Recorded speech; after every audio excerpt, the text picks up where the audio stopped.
EP. Jayarajan വലിയ ഭാരമുള്ളൊരു മനുഷ്യനാണ് അല്ലേ? കാണുമ്പോൾ തന്നെ അറിയാം ഭീമാകാരനായ ഒരു മനുഷ്യൻ എന്ന് പറഞ്ഞാൽ അത് ബോഡി ഷേമിംഗ് ഒന്നുമില്ല, അദ്ദേഹത്തിൻ്റെ പ്രകൃതം അങ്ങനെയാണ്. അത് CPM വലിയ വെയിറ്റുള്ള ഒരു നേതാവുമായിരുന്നു, ഹെവി വെയിറ്റ് നേതാവായിരുന്നു. ഇപ്പോൾ ആ ഭാരം CPM താങ്ങാൻ കഴിയുമോ എന്ന തരത്തിലേക്ക് എത്തിയിരിക്കുന്നു. ജയരാജൻ്റെ ഭാരം കൊണ്ട് വല്ലാതെ ക്ലേശിക്കുകയാണ് CPM. ഇപ്പോൾ പാർലമെൻറ്റ് തിരഞ്ഞെടുപ്പിൻ്റെ അന്നാണ് ജയരാജൻ തന്നെ ജാവദേക്കറെ കണ്ടു എന്ന് സംബന്ധിച്ചത്. ഈ തിരഞ്ഞെടുപ്പിന് അദ്ദേഹത്തിൻ്റെ ഒരു പുസ്തകം കട്ടൻ ചായയും പരിപ്പുവടയും. ഇപ്പോൾ ഞാൻ നോക്കുന്നത് ഈ പുസ്തകം, ഇങ്ങനൊരു പുസ്തകം ഇല്ല, ഞാൻ എഴുതാൻ ഏൽപ്പിച്ചിട്ടില്ല എന്ന് പറയുന്ന പുസ്തകത്തിൻ്റെ PDF കട്ടൻ ചായയും പരിപ്പുവടയും ഒരു കമ്മ്യൂണിസ്റ്റിൻ്റെ ഓർമ്മക്കുറിപ്പുകൾ എന്ന് പറയുന്ന പുസ്തകത്തിൻ്റെ PDF സോഷ്യൽ മീഡിയയിൽ പറന്നു നടക്കുകയാണ്. DC ഇന്നലെ പ്രകാശനം ചെയ്യേണ്ട പുസ്തകത്തിൻ്റെ PDF ഇറങ്ങിക്കഴിഞ്ഞു. അപ്പോൾ എനിക്ക് തോന്നുന്നത് ഇതിൻ്റെ PDF എന്ന് പറയുന്ന ഈ സാധനം രണ്ടുപേരുടെ കയ്യിലേ ഉണ്ടാകത്തുള്ളൂ. ഒന്ന് ജയരാജൻ്റെ കയ്യിൽ, മറ്റൊന്ന് പ്രസാധകനായ രവി DC-യുടെ DC ബുക്സിൽ നിന്ന്. DC ബുക്സ് അറിയാതെ അല്ലെങ്കിൽ ജയരാജൻ അറിയാതെ ഈ പുസ്തകത്തിൻ്റെ ഇത്രയും പേജുകളുള്ള PDF പുറത്തേക്ക് വരില്ല. അതിൽ ആദ്യത്തെ അധ്യായത്തിൻ്റെ പേര് തന്നെ ഇതാണ്, വ്യാജ പ്രതിച്ഛായ നിർമ്മിതിയിലേക്കുള്ള യാത്ര. വ്യാജ പ്രതിച്ഛായ, ആരുടെ ഞാൻ വായിച്ചില്ല, എനിക്ക് കിട്ടിയതേ ഉള്ളൂ. അതിലൊരുപാട് അപൂർവ ചിത്രങ്ങളുണ്ട്. ആദ്യത്തെ ചിത്രം പിണറായി വിജയൻ്റെയും ജയരാജൻ്റെയും ഒരു ക്ലോസപ്പ് ചിത്രമാണ്, രണ്ടാളും ചിരിക്കുന്ന ചിത്രം. പിന്നെയുള്ളൊരു ചിത്രം എനിക്ക് കൗതുകരമായി തോന്നി, കുടവയറൊക്കെ കാണിച്ച് ഉടുപ്പിടാതെ ജയരാജൻ നിൽക്കുന്നു, ഒരു കസേരയിൽ പിണറായി വിജയൻ ഇരിക്കുന്നു, അങ്ങനൊരു ചിത്രമുണ്ട്. പിന്നെയുള്ളത് അദ്ദേഹത്തിൻ്റെ വിവാഹ ഫോട്ടോയുടെ ചിത്രമാണ്. അങ്ങനെ ഒരുപാട് ചിത്രങ്ങളുണ്ട്. ബുദ്ധദേവ് ഭട്ടാചാര്യരോടൊപ്പം നിൽക്കുന്നു. അതൊക്കെ പക്ഷേ ജയരാജൻ്റെ മാത്രം കൈവശമുള്ള ചിത്രങ്ങളാണ്, എക്സ്ക്ലൂസീവ് ചിത്രങ്ങളാണ്. ആ ചിത്രങ്ങളൊക്കെ ഇതിനകത്ത് വന്നിട്ടുണ്ട്. എന്നിട്ടും ജയരാജൻ പറയുന്നത് ഞാനൊന്നും അറിഞ്ഞിട്ടില്ല. ഈ സതീശൻ്റെ ഭാഷയിൽ എന്ന് പറഞ്ഞാൽ രവി DC ആകാശത്ത് നിന്ന് ഇങ്ങും പിടിച്ചെടുത്തുണ്ടാക്കിയെടുത്ത ഒരു പുസ്തകം. എന്തൊരു കള്ളമാണ് ജയരാജൻ പറയുന്നത്. അതെ അതെ, എനിക്ക് തോന്നുന്ന ഒരു പർട്ടിക്കുലർ സംഭവം ജയരാജനെ വളരെയധികം സ്വാധീനിച്ചിട്ടുണ്ട്.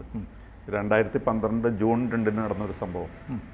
അന്ന് ഒരു ഇലക്ഷൻ നടന്നു. സെൽവരാജ് എന്ന് പറയുന്ന ആൾ മാർക്സിസ്റ്റ് പാർട്ടിയിൽ നിന്നും മാറി MLA സ്ഥാനം രാജിവെച്ച് മത്സരിക്കാനായിട്ട് വന്നു. കോൺഗ്രസിൻ്റെ കാൻഡിഡേറ്റായിട്ട് മത്സരിച്ചു. ആ ദിവസം അച്യുതാനന്ദൻ ജയരാജനെ വളരെ സ്വാധീനിച്ച ഒരു മാതൃക കാട്ടിക്കൊടുത്തു എന്ന് എനിക്ക് തോന്നുന്നു. അന്ന് TP ചന്ദ്രശേഖരൻ്റെ വീട്ടിലേക്ക് അച്യുതാനന്ദൻ പോയി അവിടെ ചെന്ന് ഉപതെരഞ്ഞെടുപ്പ് ദിവസം, ആ ദിവസം ഇലക്ഷൻ്റെ തൊട്ട് മുമ്പ് വരെ ഇലക്ഷൻ്റെ പെർസെൻറ്റേജും ആൾക്കാർ ക്യൂവിൽ നിൽക്കുന്നതും മറ്റുള്ള സംഭവങ്ങളൊക്കെയാണ് TV കാണിച്ചിരുന്നത്. പെട്ടെന്ന് TV-ക്കാർ മുഴുവനും അങ്ങോട്ട് മറിഞ്ഞു. അതായത് TP ചന്ദ്രശേഖരൻ്റെ വീട്ടിലായി. പിന്നെ ഇലക്ഷനേക്കാൾ കൂടുതൽ ഓർക്കുന്നുണ്ടോ, രമ ഇങ്ങനെ വന്നിട്ട് VS-നെ ഇങ്ങനെ ചേർത്ത് പിടിക്കുമ്പോൾ VS-ന്റെ കണ്ണട ഇങ്ങനെ തെറ്റിപ്പോയ കണ്ണടയുമായി ഇവരെ ഭാര്യപ്പുണർ നെഞ്ചോട് ചേർത്ത് നിൽക്കുന്ന VS, അച്ഛൻ മകളെ ചേർത്ത് പിടിക്കുന്ന പോലെ നിൽക്കുന്ന VS-ന്റെ ആ ചിത്രം ഒരുപാട് മനസ്സുകളിൽ വലിയ പ്രകമ്പനം. അതിൻ്റെ ആ പ്രകമ്പനം ഉണ്ടാക്കിയതിൻ്റെ തെളിവാണ് 6334 വോട്ടിന് സെൽവരാജ് ജയിച്ചു. മറ്റേ മാർക്സിസ്റ്റ് പാർട്ടിയുടെ ലോറൻസ് തോറ്റു. വാസ്തവത്തിൽ ഇങ്ങോട്ട് കാലുമാറി വന്ന ആളെന്നുള്ള രീതിയിൽ വേണമെങ്കിൽ സെൽവരാജിനെ ആൾക്കാർ തോപ്പിച്ചേനെ. പക്ഷേ ഈ ഒരു ഫോട്ടോയുടെ ഇൻഫ്ലുവൻസ്, അപ്പോൾ അത് എനിക്ക് തോന്നുന്നത് നമ്മുടെ ഈ ജയരാജനെ വളരെയധികം സ്വാധീനിച്ചിട്ടുണ്ടെന്ന് തോന്നുന്നു. ജയരാജൻ പിന്നീട് പല പ്രാവശ്യമായി ഈ മെത്തേഡുകൾ അഡോപ്റ്റ് ചെയ്യുന്നു. കഴിഞ്ഞ ഇലക്ഷനിൽ പ്രകാശ് ജാവ്ദേക്കറുടെ ഈ ന്യൂസ് വളരെയധികം കറങ്ങി നടക്കണുണ്ടായിരുന്നു. പക്ഷേ വോട്ടെടുപ്പിന്റെ അന്ന് കൺഫേം ചെയ്തു. അതങ്ങ് കൺഫേം ചെയ്തു. ഞാൻ കണ്ടതാണ്, എൻ്റെ വീട്ടിൽ വന്നതാണ്, മകൻ്റെ കൊച്ചിൻ്റെ ബർത്ത്ഡേക്ക് വന്നതാണ്. അതെ അതെ, ആ വാർത്ത അങ്ങ് അദ്ദേഹം സ്ഥിരീകരിച്ചു കൊടുത്തു. ഉണ്ടാക്കാവുന്ന ഡാമേജൊക്കെ ഉണ്ടാക്കി. ഡാമേജ് സംഭവിച്ചു കഴിഞ്ഞപ്പോൾ പുള്ളിക്കാരൻ ശോഭാ സുരേന്ദ്രനെയും TG നന്ദകുമാറിനെ കുറ്റം പറഞ്ഞ് അവർക്കെതിരെ കംപ്ലയിൻറ്റ് DGP-യുടെ അടുത്ത് കൊടുക്കുകയും ചെയ്തു. അപ്പോൾ അദ്ദേഹം കൈ കഴുകി, എനിക്ക് ഉത്തരവാദിത്തമില്ല എന്നുള്ളത്. പക്ഷേ അദ്ദേഹം ചെയ്യാവുന്ന ഡാമേജ് അദ്ദേഹം ചെയ്തു. അതൊക്കെ പാർട്ടിക്ക് ബോധ്യമുണ്ട്. അതെ, പാർട്ടിക്ക് മനസ്സിലായിട്ട് എല്ലാവർക്കും മനസ്സിലായിട്ടുണ്ടാവും. പിന്നെ ഇപ്പോൾ ഈ ഇലക്ഷനിൽ അദ്ദേഹം ഇതിൻ്റെ ടൈമിങ്ങാണ്. നമ്മൾ ക്രിക്കറ്റിലൊക്കെ പറയില്ലേ, ഈ 6 അടിക്കണമെങ്കിൽ ശക്തിയല്ല, അതിൻ്റെ ടൈമിങ്ങാണ് ഇമ്പോർട്ടൻറ്റ്. ആ ഇലക്ഷനിൽ കൃത്യമായ ടൈമിംഗ് പാലിച്ചുകൊണ്ടാണ് ഈ വാർത്തകളൊക്കെ പുറത്തു വന്നിരിക്കുന്നത്, ഈ പുസ്തകത്തിലെ കാര്യങ്ങളും വിവരങ്ങളൊക്കെ പുറത്തു വന്നിരിക്കുന്നത്. അപ്പോൾ അദ്ദേഹം പറയാവുന്ന കുറ്റങ്ങളൊക്കെ അന്ന് പുറത്തായി എന്നുള്ളതാണ്. അതായത് ജനങ്ങളെ കേൾക്കുന്നില്ല, ആത്മപരിശോധന വേണം, പിന്നെ ബൈ ഇലക്ഷനിൽ കാല് മാറി വന്ന ആളാണ് സരിൻ എന്നുള്ള രീതിയിൽ തലേദിവസം ഓവർനൈറ്റ് ഇങ്ങോട്ട് കയറി വന്ന ആളാണ്. പിന്നെ ഇങ്ങനെ കാലുമാറി വന്നവരെ ചുമന്നിട്ട് പാർട്ടിക്ക് എന്ത് പറ്റി? അതിൻ്റെ ഉദാഹരണമാണ് അൻവറിനെ ചുമന്നിട്ട് എന്തായി. പിന്നെ കെ സുധാകരനെ കുറേ കുറ്റം പറഞ്ഞിട്ടുണ്ട്, അങ്ങനെ ക്രൈമിൻ്റെ ഒരു ആളാണെന്നുള്ള രീതിയിൽ. പിന്നെ കോൺഗ്രസും RSSും ഇവരെ മാർക്സിസ്റ്റുകാരെ കൊല്ലുന്നു എന്നൊക്കെ പറഞ്ഞ പതിവ് സംഭവങ്ങളൊക്കെ പറഞ്ഞിട്ടുണ്ട്. പക്ഷേ അദ്ദേഹം പറയാനുള്ള കാര്യങ്ങളൊക്കെ പറഞ്ഞ് ചെയ്യാവുന്ന ദോഷം ചെയ്തു.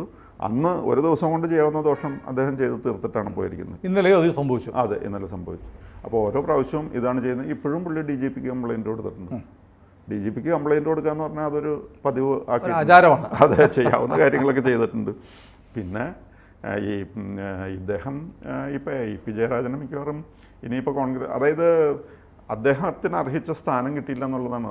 അദ്ദേഹം പ്രതീക്ഷിച്ചിരുന്നു പിണറായിക്ക് ശേഷം ഒരുപക്ഷെ പാർട്ടിയുടെ സംസ്ഥാന സെക്രട്ടറി, കേരളത്തിൻ്റെ മുഖ്യമന്ത്രി, ഇതൊക്കെ ആകാൻ സർവ്വതാ യോഗ്യനായ ഒരാളാണ് എന്നുള്ളൊരു ഇംപ്രഷൻ ഉണ്ടായിരുന്നു. പിണറായിയെ സംബന്ധിച്ച് പിണറായിയുടെ ലെഫ്റ്റനൻ്റ് ആയിരുന്നു ജയരാജൻ, തർക്കമില്ലാത്ത കാര്യമാണ്.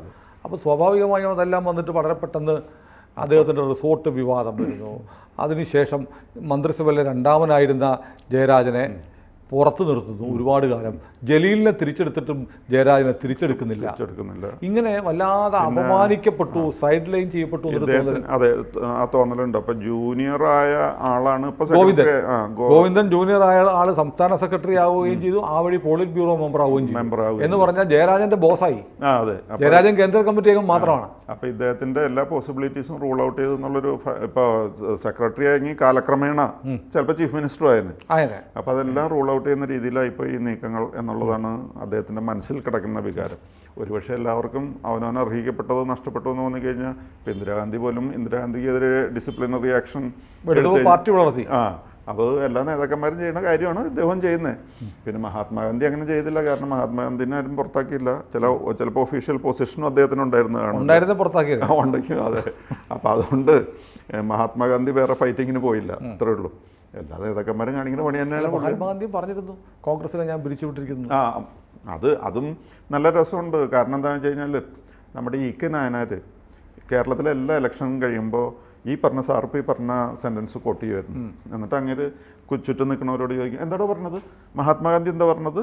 Disband the Congress. അങ്ങനെയല്ലേ ഇവിടെ പറഞ്ഞത്? പിരിച്ചുവിടാനല്ലേ പറഞ്ഞത്? Disband the Congress. അപ്പോൾ ഈ നായനാർക്ക് ഏറ്റവും ഇഷ്ടപ്പെട്ട സെൻറ്റൻസ് ആയിരുന്നു ഡിസ്ബാൻഡ് ദി കോൺഗ്രസ്. അദ്ദേഹത്തിൻ്റെ നിയമസഭാ പ്രസംഗങ്ങളെ പറ്റി വലിയൊരു കട്ടിയുള്ളൊരു പുസ്തകമുണ്ട്. അതിലും ഈ സെൻറ്റൻസ് അടിച്ചു വന്നിട്ടുണ്ട്, ഡിസ്ബാൻഡ് ദി കോൺഗ്രസ്. ഈ സെൻറ്റൻസിനുള്ള പ്രശ്നം എന്താണെന്നറിയാമോ? ഡിസ്ബാൻഡ് എന്നൊരു വാക്ക് ഇംഗ്ലീഷിലില്ല. അതെ, അത് നായനാരുണ്ടാക്കിയതാണ്.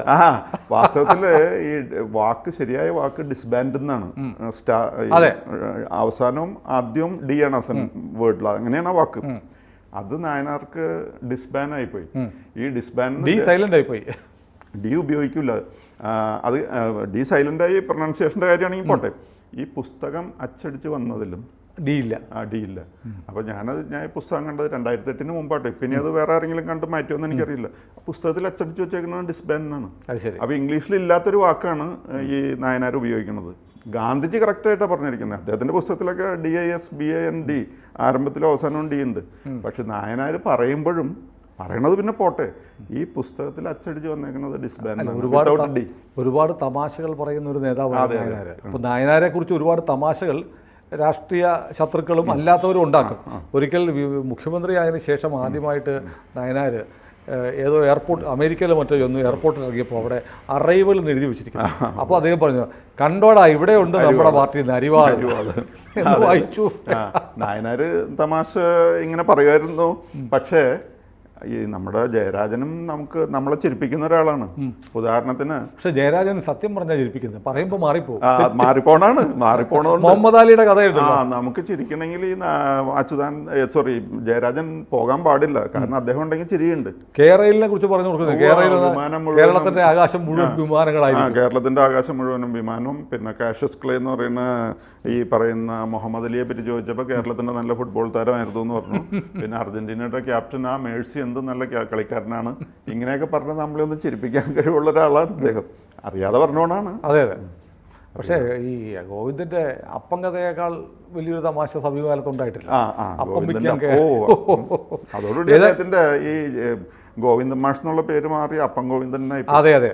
ഏതായാലും നമ്മുടെ മുന്നിലുള്ള ചോദ്യം, CPM അങ്ങനെ പറ്റിക്കാനൊന്നും ജയരാജന് കഴിയില്ല. CPM കുറച്ചുകൂടെ ബുദ്ധിയുള്ള പാർട്ടിയൊക്കെയാണ്. ജയരാജൻ എന്തിനാണ് വാല് പൊക്കുന്നതെന്ന് CPM നന്നായി ബോധ്യപ്പെട്ടിട്ടുണ്ട്. ഇനി ജയരാജനെ സംബന്ധിച്ച് പടിയിറക്കത്തിൻ്റെ സമയമാണ്. ഈ പുസ്തകം, കാരണം പാർട്ടിക്ക് സ്വന്തമായി പുസ്തക പ്രസിദ്ധീകരണശാലയുണ്ട്, ചിന്ത പബ്ലിക്കേഷൻസ്. ദേശാഭിമാനി നടത്തുന്നവരാണ്. പാർട്ടിയിലെ ഒരുമാതിരിപ്പെട്ട ആളുകളൊക്കെ പുസ്തകം എഴുതിയിട്ടുണ്ട്. ഒരു പുസ്തകം ഇറക്കുന്നതിൻ്റെ പ്രൊസീജിയറും പ്രോട്ടോക്കോളും ഉണ്ടെന്ന് അറിഞ്ഞുകൂടാത്തവരല്ല കേരളത്തിലെ CPM തലപ്പത്തുള്ള ഈ ആളുകൾ. അവരെ പറ്റിക്കാൻ എന്തായാലും ജയരാജൻ്റെ ഈ വാദങ്ങളൊന്നും കേൾക്കില്ല. ജയരാജൻ നല്ല ഒന്നാന്തരമായി കളവ് പറയുകയാണ്. അദ്ദേഹത്തിൻ്റെ അറിവോടുകൂടി തന്നെയാണ് പുസ്തകം ഇറങ്ങിയത്. അദ്ദേഹം തന്നെയാണ് പുസ്തകത്തിൻ്റെ പിന്നിലുള്ളത്. ഈ പറഞ്ഞ അദ്ദേഹം പറയുന്നുണ്ട്, ദേശാഭിമാനിയിലില്ല, ഒരു വിശ്വസ്തനായ മാധ്യമപ്രവർത്തകനാണ് ഇത് എഴുതിയത്. അദ്ദേഹത്തിൻ്റെ കയ്യിൽ നിന്ന് പോയില്ല. എഴുതിയതെന്നല്ല, എഡിറ്റ് ചെയ്ത്. ജയരാജനൊന്നും എഴുതുന്നില്ല, ഗോസ്റ്റ് റൈറ്റിംഗ് ആണെന്ന് എല്ലാവർക്കും അറിയാം. അപ്പോൾ എഡിറ്റ് ചെയ്യാൻ കൊടുത്ത ആളുടെ കയ്യിൽ നിന്ന് പോയില്ല, DC കയ്യിൽ നിന്ന് പോയി എന്നാണ് പറയുന്നത്. DC കച്ചവടക്കാരനാണ്. താൻ വിൽക്കാൻ വെച്ചിരിക്കുന്ന പുസ്തകം ഒരു ഇറങ്ങാൻ പറ്റാത്തൊരു സാഹചര്യം ഉണ്ടാക്കില്ല. വിവാദം ഉണ്ടാക്കുമായിരിക്കും, വിവാദം ഉണ്ടാക്കി വിൽപ്പന ഉറപ്പാക്കുമായിരിക്കും. പക്ഷേ അതിൻ്റെ പ്രസിദ്ധീകരണം തടയുമാറ് ഒരു സംഭവം ഉണ്ടാക്കത്തില്ല. കാരണം ഒരു കരാറില്ലാതെ പുസ്തകം ഇറക്കാൻ പറ്റുമോ? ജയരാജൻ ഒപ്പിട്ട് കൊടുത്ത കരാറ് രവി DC കയ്യിലുണ്ടാവും. ഒരു പക്ഷേ ഈ പുസ്തകം ഇറക്കരുതെന്ന് CPM രവി DC പറയുമായിരിക്കും. കാരണം പാർട്ടിയെ പിണക്കിയ DC ഒരുപാട് നഷ്ടമുണ്ടാവും. പിന്നെ സർക്കാർ പ്രധാനപ്പെട്ട പാർട്ടിയെ പിണക്കാൻ ആർക്കും കഴിയില്ല. കേരളത്തിൽ അവരുടെ മസിൽ പവർ മാത്രമല്ല സർ, കേരളത്തിലെ സർവകലാശാലകളിലേക്കും സ്കൂളിലേക്കും ഒരുപാട് പുസ്തകങ്ങൾ ഗ്രന്ഥശാലകൾക്ക് DC മേടിക്കുന്നുണ്ട്. അതുകൂടാതെ ഇവരുടെ KLF എന്ന് മറ്റേ പറയുന്ന ഒരു പരിപാടി ഉണ്ടല്ലോ, അതിന് 6 കോടിയോ 8 കോടിയോ മറ്റോ സർക്കാരിന് കൊടുക്കുന്നുണ്ട്. ഒരു സ്വകാര്യ പ്രസാധക സംരംഭത്തിൻ്റെ പരിപാടിക്കാണ് ഈ ഭീമമായ തുക നമ്മുടെ നികുതിപ്പണത്തിന് എടുത്ത് കൊടുക്കുന്നത്. വർഷങ്ങളായിട്ട് കിട്ടിക്കൊണ്ടിരിക്കുകയാണ്. അല്ല, മാർക്സിസ്റ്റ് പാർട്ടി ഒരിക്കലും പണക്കില്ല. അതുകൊണ്ട് ആ പുസ്തകം ഇനി പുറത്തു വരില്ലായിരിക്കും. അതറിഞ്ഞുകൊണ്ട് ആയിരിക്കണം ഇപ്പോൾ ആ PDF പുറത്തു വന്നു. ഇനി ആ പുസ്തകം പുറത്തു വരത്തില്ല. എന്നാൽ പിന്നെ 4 പേര് വായിക്കട്ടെ എന്ന് ആരോ തീരുമാനിച്ചതിൻ്റെ ഭാഗമാണ് കേരളത്തിലെ ലക്ഷക്കണക്കിന് വാട്സാപ്പ് ഗ്രൂപ്പുകളിലേക്ക് ഇതിൻ്റെ PDF പോയിരിക്കുന്നത്.